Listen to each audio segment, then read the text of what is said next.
So you all know I've been calling for a little bit of a correction unless Bitcoin can go over this trend line. But yesterday I spoke to my friend Raoul Pal and he said to me, no buddy, we're not getting any corrections until we get to $110,000 or $120,000. He also said some other crazy things. Well, for one, he made me look at the DOGE BTC chart. So this is the DOGE BTC chart over here. And what he showed me is that if you go onto the 1 month view, so you zoom out, you'll realize that DOGE has actually outperformed Bitcoin by about 1,600%. Just have a look at that. So DOGE is the one token that has actually outperformed Bitcoin by about 1,600%. It was one of the most fascinating conversations. It was completely filled with alpha. And it's something that I just thought I should share with you on this Banter Friday. So without any further ado, let's get into the alpha of the day. We've got Raoul Pal here today. Let's do this, guys.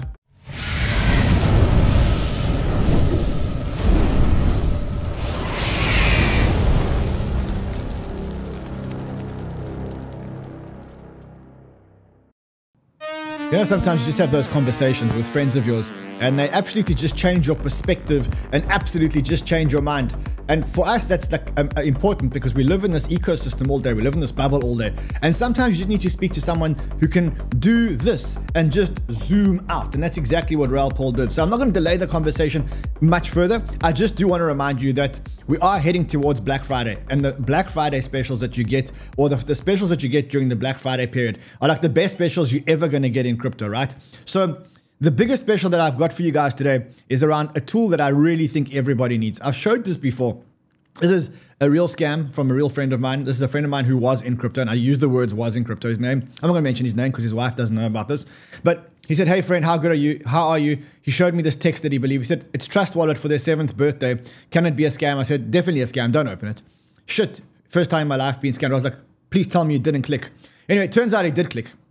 He did. He said it looked too much like Binance, and he basically gave away all the money, and he basically had to, he was forced to leave crypto. Now imagine being forced to leave crypto in a bull market. That's absolutely crazy. The only way to protect yourself is get yourself a VPN. If you get a VPN, number one, you mask your IP address, but also Nord specifically has a couple of other features which I have to show you. The first thing is Nord have this thing called Threat Protect, and Threat Protect protects you against these malicious websites. And so now I think on Black Friday, when you're getting 70% off, go and get NordVPN and go and get Threat Protect. There's a link below. Just do it. And I'm going to remind you while we're here, last day today to sign up for Frontrunners on the Black Friday special. When you sign up for Frontrunners, you also get into the Ape Asylum, which is our meme coin thing. That's absolutely free. And if you want 10% off your trading fees on Bybit, Blowfin, if you're trading without KYC, today is the last day at midnight tonight, LA time. That's the end of the special. So go down below and check out the Black Friday specials because they ain't ever happening again. All right, let's go. So let's get into the alpha of the day. Remember, if you're not already subscribed, subscribe to the channel. We are 1.16 million subscribers. Also, if you are here and you enjoy the alpha, just smash the like button. It does help us get distribution. You know, something very interesting. I was listening to Diary of a CEO because Raoul Pal was recently on Diary of a CEO. And you know that Diary of a CEO only has about 70% of people that watch his stream are not actually subscribed to his channel. Whereas 78% of people that watch Banter are actually subscribed. It just shows you how loyal this community is. And as I said yesterday, I'm very thankful for you guys. All right, let's get into the alpha of the day. And I mean, I had a chat to Josh here earlier, and I took Josh a bet. And I said to him, I think that Bitcoin's going to go down before it actually goes up. And I wonder what Raoul Pal thinks of that bet. So let's get Raoul onto the stream. Raoul, it's so good to see you, my friend. Before we start, I took a bet with Josh. I told him that I think the flush out's coming before we break $100,000. Do you think we're at the part of the cycle where we're like due for that first flash out? I'm going to show you the chart because this chart somebody's stolen off me. They're putting it around on Twitter and they've changed the time horizon. Let me see if I can find the chart. So this is the chart that people are using. Okay, let's get your chart out. I want to try to get. There we go. Yes, global money supply, right. M2. Yeah, that's the one that's going around Twitter right now. But the person who put it up copied our chart, but he used, I think, an 8-week or 8-week lead. We think the best fit is the 12-week lead. Now, who knows who's right in this, right? You know, this is we're all fitting patterns and hoping it works. But generally speaking, for me, this is a rerun of 2017. It's very similar. And that peaked out end of deck, fell 35% in Jan for like 3 weeks and then rallied. So your hypothesis, I think, is right. I actually think it probably gets to the kind of 110, 120 first, but it's pretty 50-50 which chart works. But really what it's saying is liquidity, because of the dollar going up ahead of the election, because of rates going up ahead of the election, and the fears about Trump and fears about tariffs and stuff like that, that what was causing that issue, and that does lead crypto prices. So when you say fears of Trump and interest rates going up, maybe just elaborate on how that global money supply works and why the global money supply started contracting. Because we saw that everyone was talking about the global money supply increasing, and now you could see in the chart that you just showed that the global money supply is actually contracting. Yeah, it's really simple. It's priced in dollars, and the dollar went up. So dollar gets stronger. Dollar gets strong, that goes down. So a strong dollar, as we know, is a wrecking ball because it's tightening financial conditions. It's tightening financial conditions. So that correction was the strength of the dollar. So money supply is increasing, but it was being offset even more so by that recent spike in the dollar, which I think is reversing now. I think Scott Bessent being put into the Treasury is likely to believe in a weaker dollar, likely to believe in lower rates.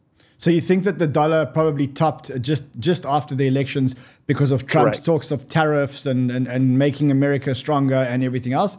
But tell us why you think that Scott coming into the Treasury would probably bring... Firstly, 2016 Trump, exactly the same happened. The dollar went up and rates went up. January, they all reversed. And they continued down all of that period. So so we need to go back to 2016. That's over here. So there you go. Right. So what happened is 2016, we had that spike. Then it came back down for the rest of 16 and then eventually spiked later from 18 onwards. So, that was perfect. Very similar kind of setup. Not identical looking, but same idea. Scott Bessent, somebody I've known for 20 years, he was a macro hedge fund guy. He's been to my house in Spain, that kind of stuff. I've known him for a long time. Scott gets the picture, and if he wants to stimulate growth, which is what he said, the most important thing to try and pay this debt cycle off is to increase growth. And then he talked about a weaker dollar, and he's talked about lower rates, and he's talked about lower oil. All of those things say he wants looser financial conditions. So if that's the case, that's good for us and our bags, essentially, in translation. So, maybe let's dig into that a little bit. So how do you see the Trump administration actually playing out? Trump gets inaugurated on the 5th of Jan. How do you see it? On the one hand, he's talking about a stronger dollar. He's talking about bringing manufacturing onshore. He's talking about tariffs against other countries. On the other hand, they're talking about a lot of spend. They're also talking about cutting government spending. How do you see the first couple of months or the first year playing out? What do you see as the policies that are going to be put into place?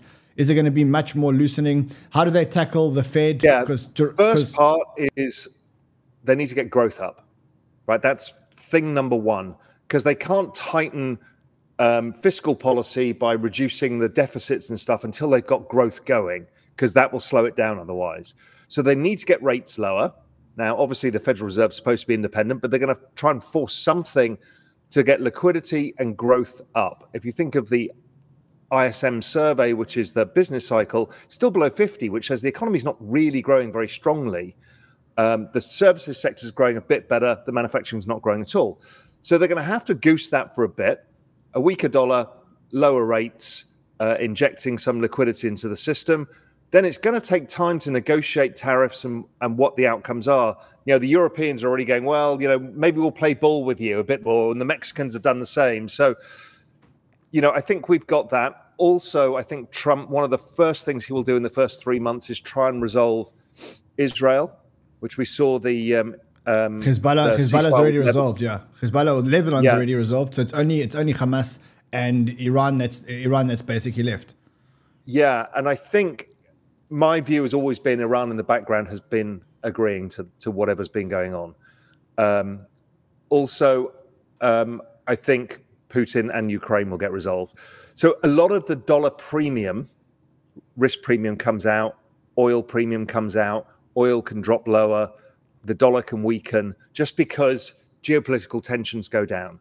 So that's what I think the first order of business is: get this stuff out of the way, get things feeling better, get the economy moving, then start cutting government costs, which takes time, via deregulation first, and then via figuring out how can you save costs. And then there will be a broader implementation of tariffs. But that takes, even Scott Bessent said, we can't rush tariffs. It has to take time and has to be thought through. So that's more likely a 2026 thing, which is usually the back end of the cycle anyway, when liquidity is coming out. So you can see the pattern of liquidity and then liquidity coming out as they really start stripping out government spending and they really start tightening up on tariffs. You spoke about inflation, or you spoke about reducing rates, and that obviously ties back to inflation. Inflation, the last reading we had wasn't a good one. It was like an increase in inflation, and people started mentioning the word inflation again, and inflation actually coming back in. How do you think they juggle inflation coming back in with the need or the desire to drop rates? So we've just had a huge rise in the dollar. That tends to lead to lower inflation. Yeah. We've had oil prices at the bottom end of the range, and the US administration says they want to pump more oil and they want to get oil lower. So that's unlikely to be inflationary for the time being. China is on its arse, so they're not buying commodities, so it's not very inflationary. Europe is the same, so it's not very inflationary. Wages keep deflating, so it's not very inflationary. So I think it's just noise in the data. So it's just, yeah, I was about to say, it sounds like a bit of noise in the data. Okay, so that looks good. What do you think of Elon and Vivek? How aggressive do you think they're really going to be? I mean, I've been following Elon's tweets, and he's talking about things like abolishing the IRS and reducing government departments. How do you see that playing out? Do you think it's a real thing? Do you think they're going to turn America into they're talking about turning America back into a startup, effectively. And America is one of the most bureaucratic countries in the whole world, where, there's so many layers to get shit done there that it's ridiculous. It's absurd what goes on there. It's absurd, and I would say it would be impossible and just politic for people saying it. But the problem is it's Elon Musk, and you never bet against Elon. So something suggests that he will do something. Now, will they ever be able to push through a flat rate of tax? Think of the time. I live in the Cayman Islands. We don't pay taxes. So you don't have to file company reports. You don't have to file all your taxes. You don't have to register every trade that you do. You don't have to think all of that time-consuming horror stories, hiring accountants and all of that stuff. You don't have to do. We pay it on import duties, and we pay it on. Would you live in the Cayman if it was a taxable? If the tax in the Cayman was the same tax as the UK, or the same tax as the US? I didn't move here for tax. I was living in Spain. I didn't move here for taxes. It just so happened that I built this house here and ended up staying and built Real Vision here. It wasn't because of taxes at all. I was living in Spain. Okay. All right. So you're saying that the quality of life there is just amazing. It's great. It's great. You're an hour from Miami, 3 hours from New York, direct flight to London, direct flight to the West Coast. You can get anywhere from here, and it's got almost no crime, super high quality restaurants, supermarkets, everything else. So your life it takes a lot of that stress and strain. You're in Cape Town. You've got brownouts every single day. You've got enormous amounts of crime. So you have to live in gated communities. And, there's those stresses around you don't exist here. Yeah. And that's a big deal. I didn't realize you didn't move there for the taxes. It sounds like a crypto move or a wealth move to move there for taxes. It's because I built this house and fell in love with the place. And then so I live in Grand Cayman mainly, but I'm over in Little Cayman today. But that was that. It was because I fell in love with the place. I thought I'll stay here for a bit. 11 years later, I'm still here. It's amazing. It sounds amazing. And the house looks absolutely amazing. Let's talk a little bit about crypto and the Bitcoin cycle. So obviously Bitcoin's had an amazing run.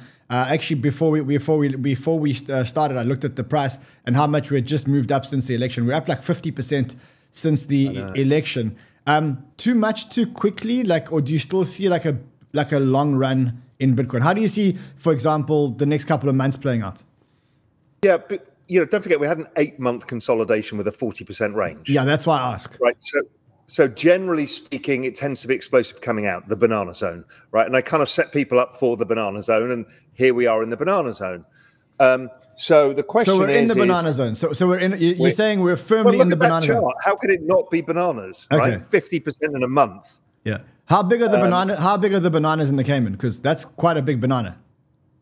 Okay, they're not very big here, but we're not far from a lot of big banana plantations in different islands.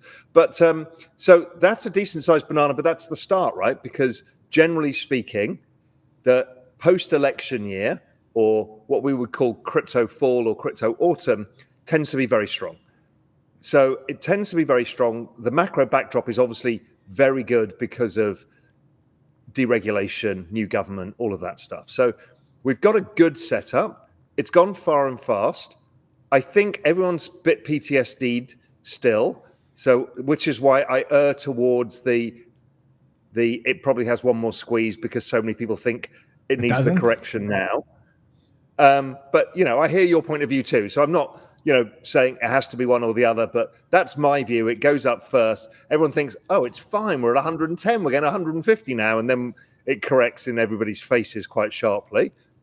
So you're saying Max Payne? You're saying Max Payne is another leg up. That's what you're basically saying. Max Payne is sending this thing one leg higher. Yeah, one leg higher in kind of disbelief, and then kind of trapping a bunch of new entrants in, and then it does the typical 30% correction in a week and a half, and everyone's like, "Holy shit, what is this thing I've bought? You know, why did my friend at Thanksgiving tell my cousin at Thanksgiving tell me to buy this? It's gone down 30%." You know, we've got to go through that sort of stuff. Then normally it should rally all the way through till US tax season. Which is April. So that's April. Yeah, it's the March-April period. It usually is extremely strong going into that. And then if it's very strong, then you have a very big correction because everyone needs to pay some taxes. So, and then normally what happens is it corrects again. So you can see it there in 2021. It then had a 50% correction that time, and I'll come on to that in a sec. And then it rallies into year end. I think we're closer to a 2017 analogy, which was a much stronger back end of the year. I think people have real PTSD from last time. And I was actually going through this morning, you know, what was the key factor that caused the stunted cycle last time? It's because the speed the business cycle went up straight out of recession, and how fast financial conditions peaked. They peaked in March of 2021, and the market essentially peaked there with the second attempt at rally. 2017 peaked way towards the end of the year. So it was just the weird setup of the post-COVID, you know, inject all the liquidity, then, oh my God, we need to withdraw it. That setup, I think, caused that cycle, while 2017 and 2013 were more similar. Okay, and so that means a correction over the summer, and then a big rally into year end. Okay, so let me. That's Bitcoin. Let me ask you a question. If you had $10,000 right now to invest, you had to pick a horse. Would you pick Bitcoin or would you pick ETH? Because ETH was a trade that hadn't done much, but I have been watching ETH over the last couple of days. From a chart point of view, I mean, I think you are a man of the charts, and that's pretty much what the chart looks like. Another chart which is probably worth looking at is this ETH BTC channel, which we've been following. Look, you know, go back to the longer version of that, because everyone shows this and goes, "Oh my God, it's awful." That is a big kind of wedgie pattern. It doesn't look catastrophic, right? It's been kind of sideways range. Yes, but my guess is same way as you, that ETH probably outperforms. And the reason being is you're just going to deregulate this thing. And if you are a financial institution, you will tend to build on ETH or ETH layer 2s. And the reason being, it's like IBM or Microsoft. It's a broad, deep ecosystem. You don't get fired for doing it. I mean, again, I think that's true. But I also think that the ETH ETF flows, I think the ETH ETF hasn't had much love. And I think the fund managers are looking at this and going, look, Bitcoin's up 50% since the election. ETH is not up 50% since the election. ETH is up a lot less since the election. And I remember when I came into crypto and I thought I'd missed Bitcoin. It was like Bitcoin had just rallied from 500 to 1,000. I was like, okay, I've missed Bitcoin. I should get into ETH. And then it's, like $9. We started buying ETH because we didn't even know what it was. We just said, well, it's just crypto and it's not Bitcoin, and Bitcoin's had a run. And I'm getting the same vibes now. Like I'm looking at ETH and I'm going, like as a layman, you look at this and you go, look, I don't really know what Bitcoin is and what ETH is. I don't really know the difference. They're both cryptos. One's the big one, one's a slightly smaller one. It looks like ETH may actually have a run. Yeah, I don't disagree. There's that weird psychology that goes on.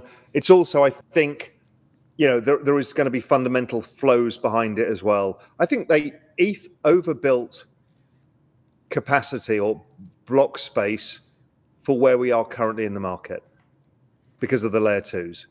But over time, I think we'll use that block space up because I think the institutions will use ETH. I think I agree with you, although I think a lot of the ETH layer 2 block space is redundant. I got to be honest, like I don't see why we need Optimism and Arbitrum, to be honest. Like I think, Optimism kind of solves the problem by itself, or Arbitrum solves the problem, but I think Coinbase chose an Optimism stack, so I don't think we need those. I think you've got a lot of these layer 2s which are like ZK this and ZK that and those things. I don't know if we need that much block space. I don't know if we're ever going to need that much block space. But that's probably true. I mean, every one of these big infrastructure booms who overbuild, whether it's broadband, whether it's whatever, you always overbuild. 3G, everything. So, yeah. And I must also think that ETH without Coinbase is nothing. So I think like, for me, when I think about ETH, I think they're lucky that they had Coinbase and that Coinbase brought in Base, because I think otherwise the hit on ETH would have been a much bigger hit on ETH. Like one of the things that I can't help thinking is that the ETH devs are probably the smartest people in the world, and there's so many of them. I went to ETH DevCon in Bangkok, and I saw the amount of devs working and the amount of brain power working. But as I walked around there, I couldn't help but think that they're all working very, very, very hard, but they're working hard to solve a problem that has been solved. I mean, if I look at what they're trying to achieve, they're all working really, really, really hard to fix ETH. And they're fixing ETH by adding a layer 2 and adding restaking of the layer 1 onto the layer 2. You don't need that. Just use Solana. Just use Sui. Like, why do we need to fix the layer 1? Because, again, think of Apple versus Microsoft. Okay. Right. There is no investment bank in the world that uses Apple. Because? Why? The ecosystem of developers and applications for Microsoft is much bigger. This is exactly the same. Okay. So we may use Apple at home. We may use all Apple phones, but the big corporations don't use Apple unless they're in the media industry. And that's because they feel more comfortable with Microsoft devs in the institutional setting, so to speak. And you can hire more because there's more around, and there's more applications already been built on it. It's past the kind of Lindy test. So they think, okay, this is the easiest way to do it. So let's say we're a bunch of banks and we want to have some internal settlement system between us for derivatives, whatever it is, right? We're unlikely to use Solana. We're more likely to use EVM. Do you think we're far down? Do you think you're far down in the road for institutions to be dead set on ETH? Because to me, it also feels like we're really early in the race. Like, I think if you look, I mean, you could argue that very few real world applications have already been built, and so I think we're like in the first mile of the race. It depends what it is. So if it's NASDAQ, I think it could be Solana or Sui, something, because it doesn't have to integrate. It just needs to work fast, right? Yes. If it's something that needs to be settled, processed, clients, systems, accounting, all of this shit, the depth is all there for EVM. That's what's my working hypothesis. So from what you're saying, that means that ETH would probably be maybe the trade of the cycle right now. Maybe you don't need to buy ETH because on a static, but you could look at buying, say, ETH options or something like that. But I mean, that would be probably based on that thesis. Solana's had an amazing run against ETH. I mean, I've got the Sol ETH chart open. Yeah, I was looking at it earlier. Go to the weekly one of that or something. I still think the Sol ETH chart looks like it probably continues. I think it probably continues. That breakout of that basing pattern suggests it goes quite a bit further. So I'm not sure ETH will outperform Sol, but I'm pretty sure from now on, ETH outperforms Bitcoin. Cast your mind back to 2020. Yes, it was I remember. November 2020 that ETH really started outperforming Bitcoin. Yeah, I remember. I remember that well. So you think that ETH outperforms Bitcoin, but Sol outperforms ETH, and the Sol ETH chart continues to run. Yeah, and I think SUI outperforms Sol. So that's my risk stack. So the least risky Bitcoin starts to underperform. Now we're getting to alt season as Bitcoin dominance falls. ETH will do better, but Solana is earlier in the adoption curve, so it does better. SUI is earlier in the adoption curve and riskier, so it does better. Generally, how I think about it. And what do you think happens on Solana after memes, or do you think it's too soon to be talking about after memes? Because I mean, look, there is a lot of good stuff happening on Solana. Like there's drift derivatives, Jito with the MEV and the staking and everything else. But I mean, you could argue that right now the transaction count and the fun is being on Solana is being powered by the memes, the degenerates and their memes, right? What we're doing is battle testing the speed and efficiency of that chain, right, with memes. And it's proven itself endlessly that it is a really fucking good experience. So that itself is going to bring other applications layers. Whether it's gaming or whether it's financial market stuff, whatever, we've battle tested it by stupid shit in memes, launching 100,000 memes a day and trading them like degens all day. If you think about that, you've got a bunch of users testing your product. Do you think that some of these memes will be here next cycle? Like, I know you've been a big fan of smoking chicken fish and I don't know, Pepe and whatever. Do you think that they're still around next cycle or not? Some will. Which ones are they? I have no idea. Will it be bonk? Will it be whiff? Will it be something else? When you say some, are you talking some like 10 or some like 100 or 1,000? Like, you know, like my thesis is, to me, the memes are amazing. Don't get me wrong. I love the memes. I play the memes. It's the most fun that I've had in finance ever. You know, it really is. You're bored on a day, you open a meme chart, you throw some money into it, and that's pretty much the rest of your day gone. And I've made a lot of money in memes, but I also made a lot of money when NFTs happened. And I was like, now when I look back at my NFT bags, every single one of them is at zero. And I don't ever see a revival in those NFT bags. No, I mean, what survived is CryptoPunks, which barely. We knew was going to survive. I mean, barely. It's surviving, but it's gasping for. I don't know. It's like 40 ETH or something. Yeah, 50 ETH maybe. Yeah. Yeah, it's not small, right? It's not zero value. Bored Apes, less value further out the risk curve. And then the art has been, some of it's been trading at almost record highs. But other than that, yeah, you're dead right. So I think it's the same playoff. 99% of everything goes to zero, and a few things do well. But you still think that people are gonna be interested in the culture behind the smoking chicken fish or the culture behind the dog with the hat? No. Yeah. I must say, I think I want to be out of my meme bags by the end of the cycle. These are all about attention. Yes. Something will Doge has captured attention since what, 2013 or 12. Unbelievable. But others won't capture attention. I think it's just a game of attention. I think Doge becomes the biggest meme ever. And the reason is, I think in the next 4 years, I think we're going to hear more about the Department of Government Efficiency than any other anything in the United States. I think that there's going to be Elon and Vivek are going to make so much noise around, like someone said to me the other day, said, this is Elon's presidency. So it's like this is Elon's presidency. But I did read something the other day where someone said both Trump and Elon have got big egos, and at some stage the two big egos are going to rub each other the wrong way, and there's going to be a blowout. And you don't want to be holding Doge when that blowout happens between Elon and Trump. I mean, I agree with that. My thesis for Doge is actually Elon's going to integrate it into X. Because, like, if I want to pay you in South Africa and I'm in the Cayman Islands, it's a pain in the ass.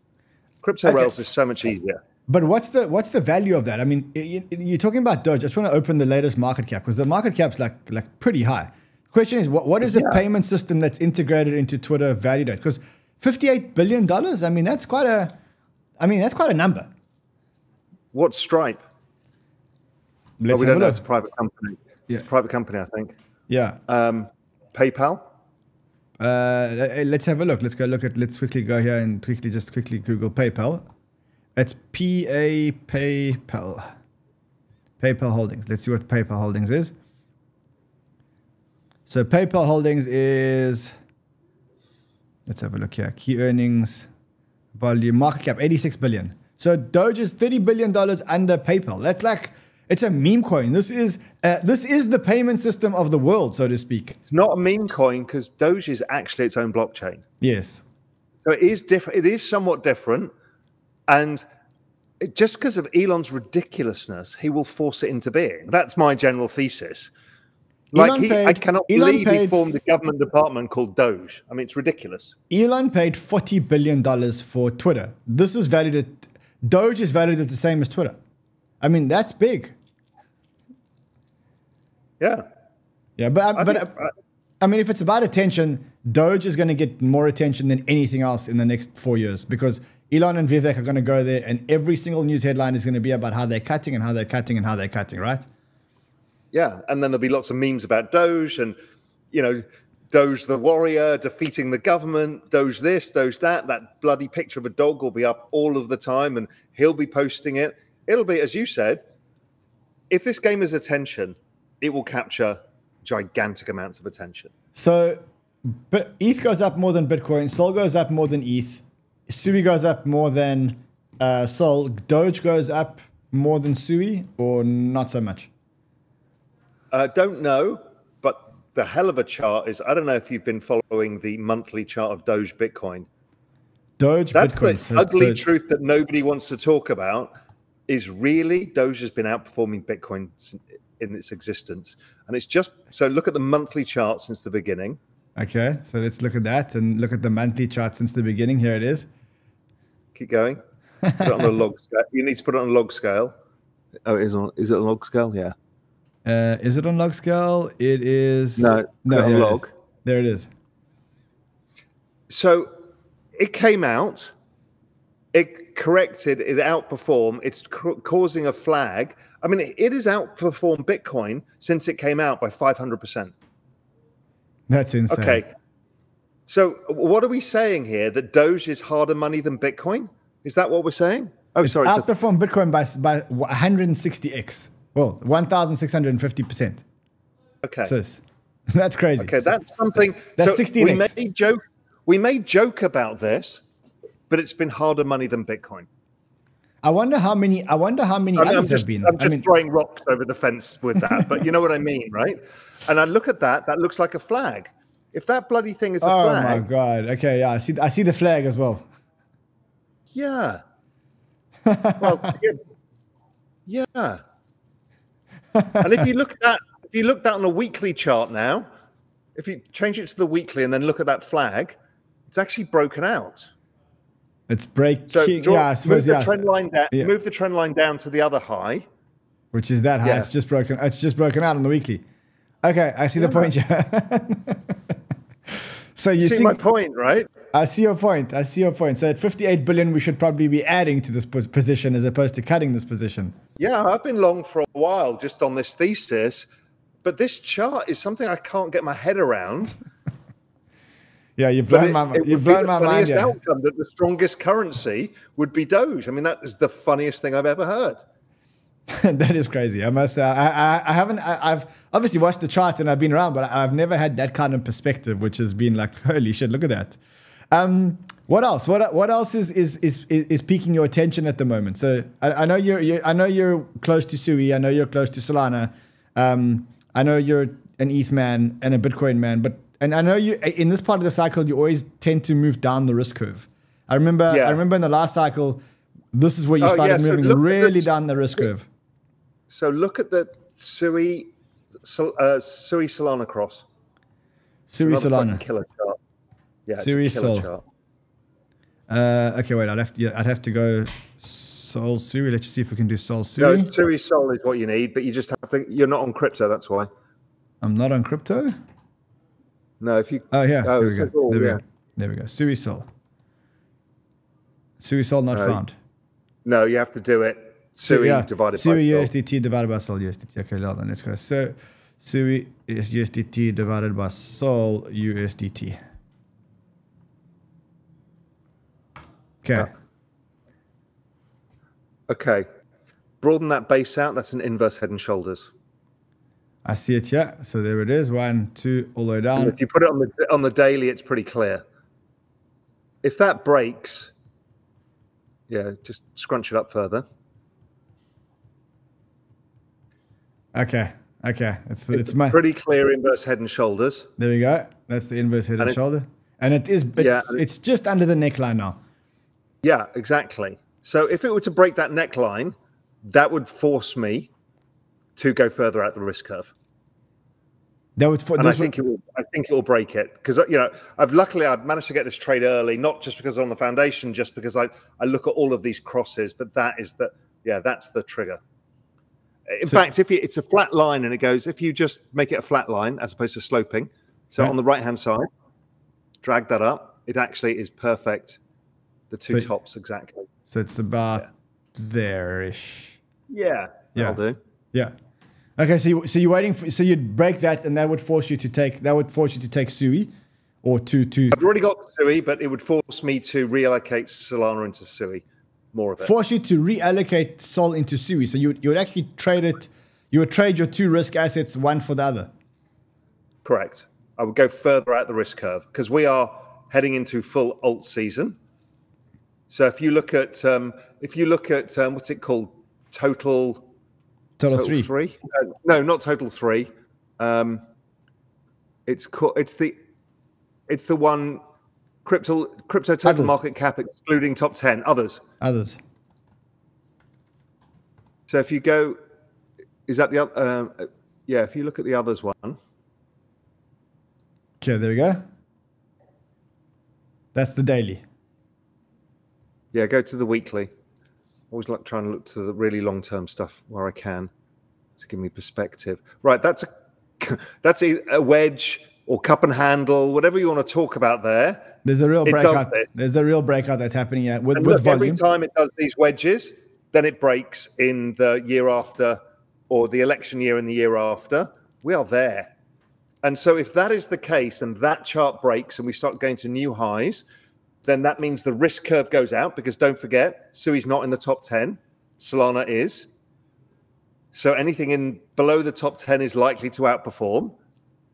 Yeah. And so then you want to get what is the better bets. Now, other people will have other bets versus mine, which is Sui. It might be Say, it might be whatever. Monad could rip when it comes out, whatever it is. So I'm not saying, you have to follow my advice, but that's how I see the risk curve. Now, I wouldn't go all in, but I would just reallocate a bit more because, really what we're trying to do here is we are trying to outperform. That's why we're active. If we weren't, we'd just buy Bitcoin and go to the beach and not do anything. So do you look at narratives or do you just look down the risk curve? When you look down the risk curve, do you ever look and say, okay, I want exposure to AI in crypto, or I want exposure to... I did that last cycle. I just had a wallet of shame of a bunch of shit that I was left with that I didn't care about. I tried the balanced portfolio. I want a bit of DeFi and a bit of gaming and a bit of metaverse, and a bit of that. It was all a waste of time because there is a limited amount of attention and a limited amount of capital. And what you find is there's 3 to 5 horses that bolt out of the gate that are big enough. Sure, somebody else will find something much smaller and make 10 times as much money as me. That is a much more difficult. The problem is that they'll lose on 10 others and they won't talk about the loss on the 10 others. And I know that wallet of shame that you've got because I have it. I have that same wallet where it was once worth a lot of money. And I think I got emotionally attached to that wallet that was worth a lot of money and it just never ever recovered. The opposite is I wasn't emotionally attached because I had a broad group. So I thought the best way to nail the alt season is have a broad basket. Right? The only ones of that broad basket that worked for me were Avalanche and Sol. All the rest of it was a bunch of shit. What about Cardano? I mean, I know you followed it last cycle. There's no one really building on it. Well, I haven't heard of many people building on it. And I know the Cardano people are all going to come here and tell me that everyone's building on Cardano. But I mean, there's rumors of Charles going up to assist Trump. Like, any faith in those old coins? Every time I talk about this, I get into trouble and people attack me online, so I'm not going to. I know exactly how you feel. I know exactly how you feel. I've got views about all of this stuff, but I can't because it just becomes unbearable. Well, let's talk. I just wish everybody makes money. Let's talk broadly about altcoins. Let old coins. Let's not talk about specific ones. But of the altcoins, do you think, other than Solana, which seems to have got traction, and ETH and Bitcoin and Doge, would you be looking at old coins, or would you rather be looking at new vintage coins? Well, I think Doge is an old coin. It has no use. Yeah, an old coin. Yeah. Yeah, it's an old coin. It's a Dino coin, and there's a bunch of Dino coins, and many of them have very strong communities, and so that's why they're persistent. They capture attention. There's a shit ton of content online on YouTube that exists. So if you ever start going down the rabbit hole, let's say you open a wallet today, you look what's available in Robinhood, you see a bunch of tokens that were from last cycle, you go on that, you go onto YouTube, and there's so much content about these things. Then you're like, oh, these are the big ones. How do you reconcile? How do you reconcile buying something that hasn't got network effects just because? Like, I watched the altcoin run last week. Last weekend there was that massive altcoin run. In fact, without getting ourselves into any trouble, I'm going to call up the weekly, and you can kind of see on the weekly things like Algorand, Stellar Lumens, Sandbox. The Sandbox has 50. These are all tokens I owned in that wallet of shame last cycle, all of them. 50. It's 50 users per day on a market cap of 1 billion. Now, question is, I watched this run, and I thought, and DOT as well, and I watched the run. I thought it was pretty obvious that it was going to happen, but I actually decided not to participate in it because I just couldn't reconcile putting my money into something where I know it has no value, because I just thought it's a game of hot potato, and when the music stops, I'm going to be left holding the hot potato, and I don't want to do that. I did that last cycle. Look, I don't want to comment too much, but they're just attention. And that's, but would you play the attention game? Would you play the attention game? No, I wouldn't. It's not for me. It's not for me. But I understand why people do. I understand. Tell me what why. Happens is, tell me why you didn't. Tell me why you didn't. You don't play hot potato. Why you don't play the attention game? If it's so obvious. Because you don't know how long the attention lasts. Right? That's the meme game, which is why I only play small amounts in memes, because you just don't know when the attention stops and goes somewhere else. Suddenly these things plummet, right? So the attention game is everything. And I find that more difficult than something with fundamental proof. Like, 𝗏's pretty easy because you can see the on-chain activity building. You can see the number of devs building. It's like there's metrics that you can use that don't apply to many other things. To Doge, for example. Apart from Doge nodes have been exploding, and I don't really understand what that is. I must say, I've never looked at running a Doge node, but okay. I mean, I thought apparently there's almost more than Bitcoin nodes now, but it's been accelerating in the last few months, and there's speculation that Tesla are going to use, or SpaceX are going to use, the satellites for Doge nodes. I don't know. So when you move, Raoul, when you move down the risk curve, I mean, are you saying that you're going to go as far down as 𝗏 and kind of stop at 𝗏 and maybe add? Yeah. So you're not going to go beyond that and like build a bag of like 10 other altcoins further down the down. No. That's not my game. I'm not good enough to do that, and I don't have the attention to be able to manage a very active basket where things can change. For me right now, there's a bunch of tokens that are of that new cycle that are meaningful and important, whether it's Celestia, whether it's 𝗏, whether it's 𝗓. There's a few of these around. Maybe some of the AI ones, but still a bit early for that. And so I just think, well, that's just safer. I'm not trying to make 100x. Would you take leverage on like would you increase leverage on these things, or is that not how you increase your exposure? I've never used leverage. All I've occasionally done is bought call options, very, very occasionally. I've never used leverage. That is insane. Okay, I must say, the first rule, look, it depends how experienced you are. I'm a very experienced risk taker. I don't like leverage because this is the biggest macro trend of all time. The worst thing ever to do is lose your tokens. Yes. Okay. Rule number one of the biggest trade of all time is not to be out of the trade. It's as simple as that. And you and I know in crypto, there are so many ways you can fuck this up. Ways you don't even understand. Don't worry, I fucked it up last cycle. Trust me, I know exactly what. And people will take your tokens, or the market will take your tokens in more ways than you can possibly think about. And so your job is to try and narrow that window of losing your tokens, which is why I don't use leverage. I'm not trying to be the richest man in the world. I just want to capture this biggest trend in the world. And you think it's just as simple as that? Just put your money into the biggest trend in the world. What would you say to someone who doesn't have a lot to start with? Like if someone's got, I don't know, $5,000 and they're entering the biggest trend in the world with $5,000. There's a lot of people out there that have that. It's easy for you and I. We had some wealth before crypto started. We could invest in it. Look, I understand that point of view, and I understand how far they want to go out the risk curve, but it becomes more about luck than skill. There's very few people who are very good at that game. It takes time. It takes a couple of cycles at least before you kind of understand the casino and the rules, right? Most of the time you don't. So I would say if you've got $5,000 now, stick 3 of it into one of these kind of bigger tokens that can still do a 10x from here. So that will be 30 grand. Yes. And then play in the meme coin casino, lose some money, maybe make some money, but get the experience. But then you've got that balance where you can't fuck the thing up, because 30 grand is a lot of money to somebody who's got 5. Yes. That's what I'm trying to say. They don't see it because they think, I want to get $1 million now because I saw a bloke on Twitter who made $1 million. You are definitely going to fuck it up if you do that. Yeah, I mean, those people on Twitter never say, I've lost my $5,000 stake. I've lost my 10 grand. They never say that. You only hear the winners. So, and let me ask you about trading versus holding. It seems to me like you're much more of a holder. You're not trading in and out of positions. You're taking positions and you're holding those positions throughout the whole cycle. Is that because you're a bad trader, or like what's the rationale behind that?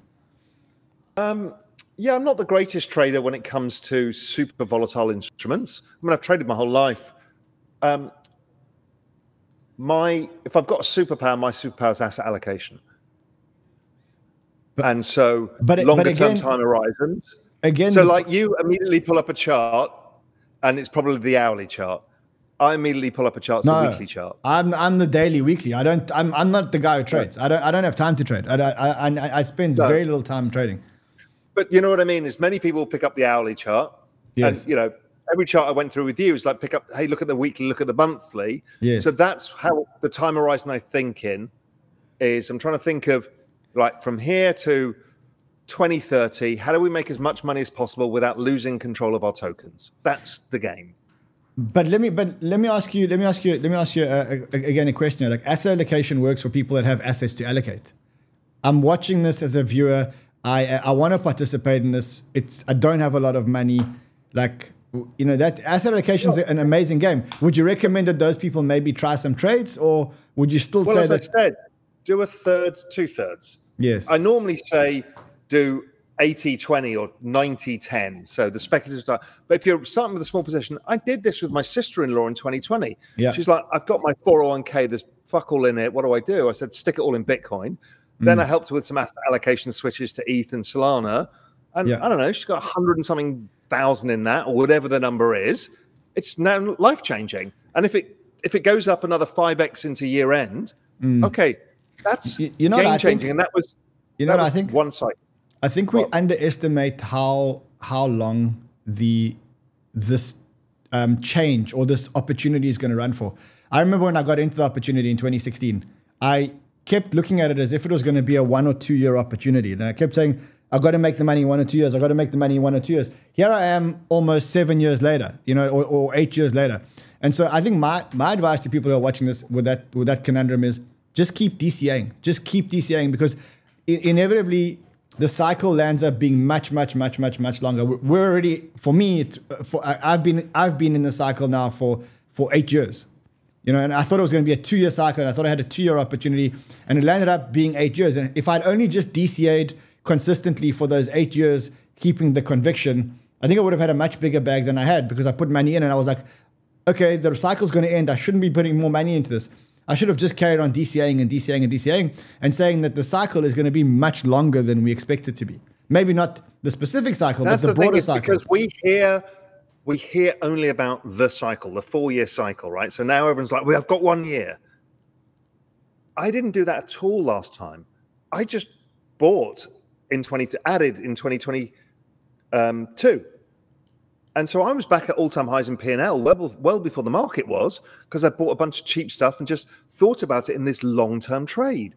So again, I'm still not thinking about, oh, when am I going to time the top and get out all of my positions? I will take some lifestyle chips off en route because there's some stuff I want to do, but I'm not going to get out of this market. Why would you? I was just hanging out in Silicon Valley with a friend of mine. He bought a lot of Bitcoin at $3. Is that Dan? Is that Dan or Dan? No, not Dan. I don't want to talk about. I won't mention him because he's now very off the radar screen. But he was very famous. I mean, that if he bought his original stake, it would be $66 billion. Oh now, shit! Wow. But you know, whatever magnitude of money he's now got, but it's billions and billions and billions of dollars. I saw. I realized that when I ahead. first bought Bitcoin in 2013, I paid $200, and I put a decent sized bet in. 2013, right? 200 grand, and I traded out at 2,000. In 2017, it went up to 20,000. Blah blah blah. If I'd have just held that original position to today, it'd been $100 million. Yeah, I think it goes back to just keep DCAing. Generally, as hard as it is, try and DCA more when the market goes down, and less when the market goes up. And if you listen to Ansem, if you listen to 𝗕𝗏, they've all got long-term holdings, and then they trade furiously with the rest. Yeah. Right. Yeah. They all say, Ansem's very clear about this, is keep a long-term bag, do your trading separately. You can do all the leverage, all the stupid shit with that money, because if you lose it all, you've still got 80% of your money in the long-term trade, because this trade is currently $3 trillion market cap. I think it goes in 10 years to $100 trillion. So we are 3% of the journey along. Yes. Yes. 3%. Yes. Don't lose your tokens. Exactly. I think for me, that's the biggest lesson. Stop thinking about this as a short-term trade. It's not a 1-year trade. Crypto is not a 1-year trade. It's already, for us, been 10. Yours is 2023. It's 11-year trades. Mine is slightly less. It's 2015. So it's been it's been an 8 or 9-year trade. This is a trade that's going to continue for another 10 years. Just get into the trade and just get the exposure and keep increasing your exposure. I think that what we're building here is we're building the Googles and the Microsofts and the Amazon, the next batch of the Googles and the Microsofts and the Amazons, which are going to be much bigger, being the global, decentralized, etc. And I think that you just need to keep look how many staying in the game. trillion-dollar companies there are, and how many trillion-dollar blockchains? One. How many trillion-dollar companies? I don't know. There's 4 or 5 now. Yes. And at the end of this cycle, there'll be 5 or 6, and something like Tesla or whatever is going to be worth 3 or 4, 5 trillion. These blockchains are still cheap. They're still cheap. And it's only going to keep going. On that note, Raoul, thank you so much, my friend. It's so good to see you. I see someone here is asking what your favorite restaurant is in Cayman. Tilly's at Palm Heights, the hotel. Okay. Tilly's at Palm Heights. Yeah, it's amazing. The hotel is a super cool boutique hotel, and the restaurant's fabulous. All right, brother. So good to see you. So much love. Thank you so much, my friend. And to you guys, we will see you guys again on Sunday. Remember, on Sunday, we have an amazing meme show. We're going to teach you guys how to use a new meme finding tool, which is absolutely beautiful. Also, remember, there are Black Friday specials below in the description. There's a NordVPN one. There's a 10% off the exchanges. It's your last 5 or 6 hours to get into front runners at 50% off. Make use of these specials while you can, because Black Friday ends in 6 hours. I'll see you guys again on Sunday. Until then, trade well, my friends.